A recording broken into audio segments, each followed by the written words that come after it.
And the people you fired, those 12 people, they were experts on Iran, were they not? I don't believe so.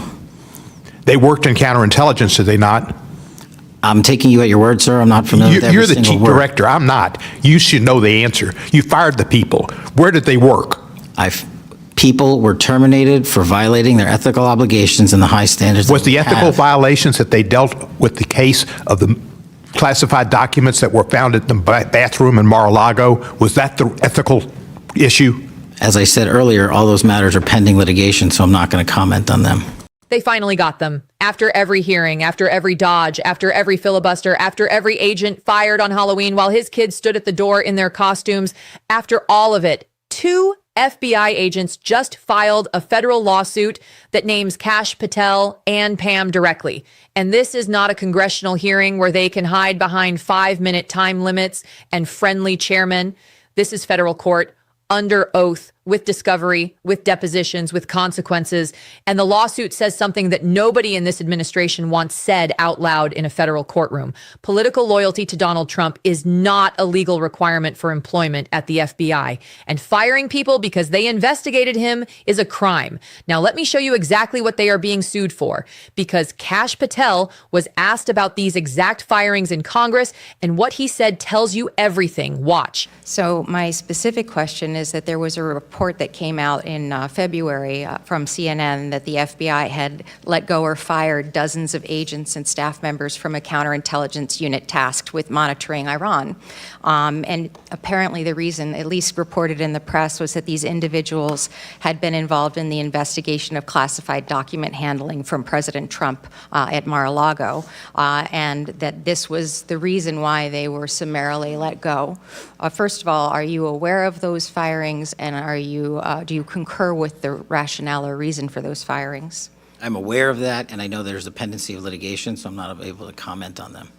Did you yourself order those firings? The FBI, every time there is someone who violates our code of conduct or ethical standard, conducts an internal investigation with the careers there, and they present a decision point to me. The Iranian Threat Mission Center has seen an increase of 43% in arrests for Iranian spy actors. So the Iranian Threat Mission Center has never been stronger. So I'm asking about whether those people were fired because they were involved in the investigation of the document handling by President Trump, not for any behavior issues. Is that your understanding as well? Again, ma'am, I can't comment on them because those are in pending litigation. I guess I'm a little stymied here, Director, because it feels as though literally when there was a possible pending war, I'm outside of this intelligence circle in many ways, even though I serve on the Intelligence Committee.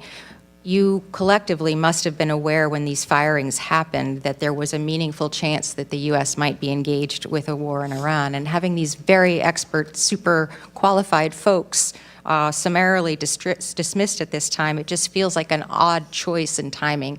Were you aware at the time that this was going down, that this may end up weakening the mission and the readiness of that group? The mission, as I stated, has never been stronger when you see a 43% increase in counterintelligence arrests and 21% increase in cyber arrests against the Iranian Threat Mission Center. My focus is on providing the American people the strongest FBI as possible.